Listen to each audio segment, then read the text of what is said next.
Vendredi 16 février 2024, mesdames et messieurs, bonsoir et bienvenue dans ce journal. Dans les actualités de ce jour, parlons du voyage officiel du président de la République en Afrique. Justement, le président Andry Rajoelina a atterri hier soir à Addis Abeba. Après Dubaï, le président malagasy s'est immédiatement rendu dans la capitale éthiopienne pour participer au 37e sommet de l'Union africaine. Ce sommet sera officiellement ouvert demain. Le président Andry Rajoelina participera également au discours durant ce sommet. Reportage de Judikel Rangenirine et Andoura Zajaïbe. L'ouverture et le renforcement de la coopération de la diplomatie multilatérale malgache se poursuivent ici à Addis Abeba. Le président Andry Rajoelina le dirige pour son premier déplacement international dans le cadre de son nouveau mandat.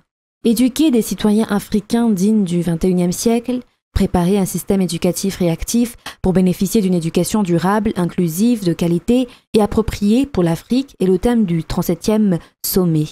Conformément au principal pilier du développement établi par le président Andry Rajoelina, qui est l'autonomisation des personnes, il s'agit également d'une continuation des efforts déployés à Dubaï pour améliorer le domaine de l'éducation. Ce voyage du président Andry Rajoelina revêt une grande importance pour la mise en œuvre de la politique générale de l'État. Il a établi une coopération avec les Émirats arabes unis, reflétant le rôle de Madagascar en Afrique. Que ce soit à Dubaï ou à Addis Abeba, les deux conduisent à une coopération pour atteindre les objectifs de la politique générale de l'État. Le discours du président Andry Rajoelina demain renforcera ce rôle de Madagascar. Madagascar qui fait désormais figure de modèle en Afrique en matière de respect de la démocratie. Et c'est avec sa propre manière et démocratique qui a été acceptée par tous les pays et les observateurs internationaux qui s'exprimera demain à Addis Abeba. Il aura également des rencontres avec le président de la République Andry Rajoelina dans le cadre de ce 37e sommet africain. Avant de poursuivre les actualités dans cette page économique et politique, parlant de la météorologie. Les vigilances pluies abondantes prescrites dans plusieurs régions et districts du pays se poursuivent jusqu'au 18 février prochain selon Météo Madagascar. Par ailleurs, la dépression tropicale située dans la partie est des côtes malagasy a pris de l'intensité cette nuit et est devenue une tempête tropicale baptisée Djungu. Néanmoins, elle n'affecte pas le temps qu'il fait sur la grande île. Obrasam Manon nous en dit plus. Les vigilances pluies abondantes prescrites dans plusieurs régions et districts du pays sont toujours en vigueur, notamment jusqu'au 18 février. Ces cumuls de précipitations qui peuvent atteindre 40 à 100 mm en une journée.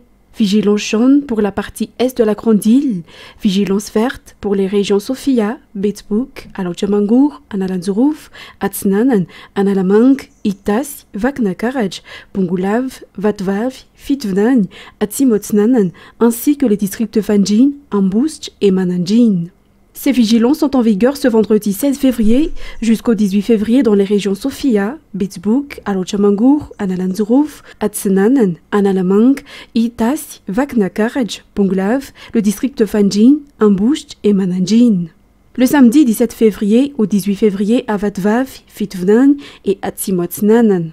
Par ailleurs, la dépression tropicale qui se trouvait au nord-est de la grande île a pris de l'intensité la nuit dernière et est devenue une tempête tropicale baptisée Djungu. Le système évolue à près de 1200 km à l'est-nord-ouest des côtes réunionnaises ce vendredi à 9 h à environ 2000 km de la grande île. Elle devrait se renforcer nettement dans les prochaines 24 heures et pourrait atteindre le stade de cyclone tropical ce week-end, mais n'affecte pas le temps qu'il fait sur la grande île. Cependant, cette intensification devrait se produire alors que le système s'éloigne vers l'est, loin des terres habitées, selon les prévisions du service météorologique. Dans les actualités économiques de ce soir, l'augmentation du nombre de ceux qui œuvrent dans le secteur tourisme et artisanat au sein du secteur formel sont parmi les défis à réaliser au cours des 100 jours prochains. La Cité des métiers est également créée pour les artisans malagasy selon les explications du ministre du Tourisme et de l'Artisanat, Joël Rangemanjantou. Reportage de Fanjessena Mireille et Rose Christelle Rakout-Malal. Aujourd'hui, 800 entrepreneurs du secteur du tourisme se sont inscrits sur la plateforme d'auto-recensement. L'objectif est de porter ce nombre à 1500 d'ici 100 jours. 25 opérateurs touristiques indépendants viendront également intégrer le secteur formel. Un salon de tourisme sera organisé pour promouvoir le tourisme intérieur. 1000 cartes professionnelles seront également distribuées aux artisans d'ici 100 jours. Les éléments pouvant être exportés seront identifiés dans la foulée. Il y aura également des formations pour les acteurs de tourisme, tels que l'enseignement de l'anglais et du français, ainsi que des renforcements de leurs compétences. Et l'amélioration du secteur des transports fait partie des tâches prioritaires du ministère des Transports et de la Météorologie. Dans le cadre de ces travaux d'amélioration, justement, la mise en œuvre d'événements tels que le Salon international du transport logistique et manutention se tiendra justement du 11 au 14 avril à la zone Expo Forelo Tanzmbatu. C'est un événement qui impliquera tous les acteurs du transport, que ce soit par voie terrestre, maritime ou aérien. Reportage. Aujourd'hui, 50% des travaux effectués au ministère des Transports et de la Météo en matière de prévention des catastrophes ou de sécurité routière sont terminés. Cela fait partie des sujets qui seront abordés lors de l'événement pour le transport, outre toutes les activités liées au monde du transport. Il ne s'agit pas seulement des 2 roues ou des véhicules à 4 roues, mais tous les acteurs liés au transport terrestre, maritime et aérien y seront concernés selon les explications.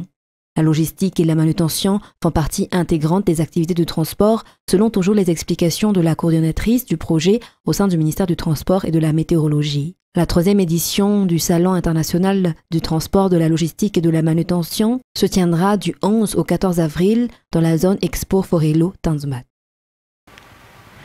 Dans la page politique de ce soir, investir dans le secteur minier, l'octroi d'un appui en termes de capacité raffermir la coopération entre Madagascar et l'Égypte dans le secteur extractif. Tels sont entre autres les sujets abordés entre l'ambassadeur de l'Égypte, Rabab Saïd Abdou Abdelhad, et le ministre des Mines lors de la visite de courtoisie qu'elle a faite au ministre à Panjinoum hier.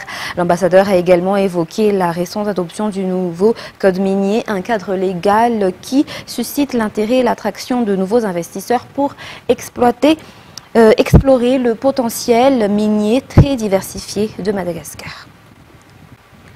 Dans les actualités sociales, 80% de la construction de systèmes d'appoint en eau pour irriguer les rizières de la commune de Massou-Est, district de Béchouk, région d'Anos, est désormais achevée. Les résultats des travaux sont déjà visibles car la plupart des habitants locaux plantent du riz. Selon les prévisions, le rendement dans la région sera multiplié par 4 après l'achèvement de ce grand barrage, un projet gouvernemental dans le cadre du programme DEFI. Béchouk milite pour l'autosuffisance alimentaire, mais aussi le renforcement de la lutte contre le kéré, a déclaré le gouverneur de la région Anos. Reportage de Onienne Martina Enzaranjansu. 10 hectares de plaine ont été irrigués par ce barrage à Ndjiambé, commune de Massou-Est, district de Béchouk. En d'autres termes, les agriculteurs d'ici ont une capacité limitée à planter. Cependant, cette commune est célèbre pour la culture du riz. Dans le district de Béchouk, la rénovation du barrage répond donc aux besoins généraux des agriculteurs. Les travaux de construction ont débuté en octobre 2023, un projet gouvernemental dans le cadre du programme DEFI qui vise à améliorer les moyens de subsistance des agriculteurs et à assurer la sécurité alimentaire dans la partie sud. Le district est plein d'espoir, preuve que le développement atteint directement la population, a déclaré le député. Nous augmenterons la production de riz dans la commune, les infrastructures seront doublées. Si le rendement est de 1 tonne par hectare, il passera désormais à 4 tonnes par hectare une fois le travail terminé. Béchouk s'achemine vers la sécurité alimentaire, cela dans la vision du président Andrazuil, affirme le gouverneur de la région Anos. La prospérité des agriculteurs rizicoles de la région est déjà visible, même si les infrastructures ne sont pas encore achevées à 100%. Selon les prévisions, le mois de mars 2024 marquera l'achèvement de ce grand barrage. Et la grande famille du ministère des Mines a mis en terre 5000 jeunes plants sur une surface de plus de 2,5 hectares dans le village d'Antanmenabé, municipalité de Masndjaï. Le ministre Rakut Malal Irnjeni Olivier a appelé les communautés locales à faire le suivi de ces jeunes plantes. Ruth Christelle, Rakut Malal nous en dit plus. C'est ici, dans le village d'Antanmenabé, municipalité de Masndjaï, que la grande famille du ministère des Mines et ses départements ont effectué ce jour leur reboisement. 5000 jeunes plants ont été mis en terre, dont des acacias, des eucalyptus et des frênes, explique le ministre des Mines, Rakutmalala Irjane Olivier. La communauté fera le suivi de la croissance de ces arbres plantés. Habituellement, le taux de réussite des reboisements est de 80%. Le ministre a également exhorté chaque citoyen à planter un arbre pour réaliser la vision de restaurer la couverture forestière de Madagascar et préserver l'environnement. Dans la page sportive de ce soir, la deuxième édition du projet Football for School à N'Djamena Tchantirabe réunira pendant 3 jours les professeurs des écoles privées et publiques des 10 ligues régionales. Ce projet a pour objectif d'élever et d'améliorer le niveau du football malgache débutant de la formation des 8 à 15 ans dans le cadre de la vision fixée par la Fédération pour les 4 prochaines années. Reportage de Jameson Rajanarman à notre correspondant à N'Tirabe. Le projet Football pour les écoles est un projet mis en place par la Fédération malgache de football afin d'introduire le football au sein des écoles. La Fédération a pour objectif l'amélioration du monde du football malgache dans les 4 prochaines années. Des cours de sport dans les écoles privées et publiques des 10 ligues régionales seront ainsi initiés. À la fin de l'atelier, il y aura une pratique sur le terrain. Il s'agit de la deuxième série de l'atelier Football pour les écoles et après cela, ces professeurs formeront des élèves de 8 à 15 ans. L'apprentissage de la langue étrangère au sein des écoles sera également renforcé selon les explications. Il y aura un test pour la Fédération malgache de football pour les joueurs afin de les amener vers une compétition sur le continent africain cette année. Tous ces stagiaires recevront ainsi des ballons de football de la FIFA pour l'entraînement et renforcer les compétences de ces juniors. Et dans les actualités internationales de ce soir, les Sénégalais ont retenu leur souffle aujourd'hui en attendant la réaction du président Macky Sall. Le Conseil constitutionnel a invalidé le report de la présidentielle initialement prévu le 25 février et ensuite ajourné au 15 décembre par le Parlement. Des appels à manifester ont été lancés pour vendredi et samedi. Reportage. Le Conseil constitutionnel a rendu sa décision et dans cette décision, il s'appuie sur un article de la Constitution qui dit que la durée du mandat présidentiel ne peut être révisée. C'est le fameux article 103. Dans sa décision, le Conseil note aussi que la date ne peut être reportée, la date du scrutin ne peut être reportée au-delà de la durée du mandat. Il constate aussi l'impossibilité d'organiser le scrutin le 25 février comme initialement prévu. Et invite les autorités à les organiser, je cite, dans les meilleurs délais. Voilà la formule adoptée. Alors en clair, le Conseil constitutionnel rend 2 décisions. La loi votée le 5 février par les députés qui reportait le scrutin est jugée contraire à la Constitution et le décret qui annulait la convocation du corps électoral, décret présidentiel, est annulé à son tour. C'est donc un désaveu pour l'Assemblée nationale. Et je précise que c'est une décision historique puisque jusqu'ici, la jurisprudence du Conseil constitutionnel faisait qu'il se déclarait plutôt incompétent quand il s'agissait donc d'invalider, de censurer une loi adoptée par les 3/5 de l'Assemblée, comme c'est le cas avec cette loi qui reportait le scrutin. Sarah, quelles sont les toutes premières réactions à cette décision du Conseil constitutionnel ? Mais du côté de l'opposition, sans surprise, c'est le satisfecit, ils sont tous très contents de cette décision du Conseil constitutionnel. Thierno Alassane Sall, qui est un candidat indépendant, parle, je cite, d'une des plus belles victoires enregistrées par le Sénégal depuis longtemps.